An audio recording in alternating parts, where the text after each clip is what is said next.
143వ కీర్తన మొదటి వచనంలో దావీదు ఈ విధంగా పలుకుతున్నాడు. యెహోవా నా ప్రార్థన ఆలకింపుము, నా విన్నపమునకు చెవియొగ్గుము, నీ విశ్వాస్యతను బట్టి నీ నీతిని బట్టి నాకు ఉత్తరమిమ్మని అతడు పలకడం మనం చూడగలుగుతున్నాం. ఈ అధ్యాయాన్ని మనం గమనించినప్పుడు దావీదు తన చుట్టుముట్టి ఉన్న సమస్యలను బట్టి, తాను ఉన్న పరిస్థితిని బట్టి దేవునికి మొర్ర పెడుతూ అతడి మాటలు పలుకుతున్నాడు.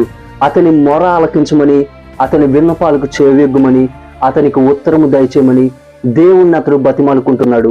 తర్వాతి వచనాలు మనం చదివితే అతడు పూర్వము దేవుడు చేసిన క్రియలను జ్ఞాపకం చేసుకుంటున్నానని దేవునికి తెలియజేస్తూ అతన్ని రక్షించమని, అతనికి విడుదల దయచేయమని అతడు దేవుని సహాయాన్ని కోరుకుంటున్నాడు. అవును, నిజమే, దేవుడు మన జీవితాల్లో ఎన్నో ఘనమైన కార్యాలు చేశాడు.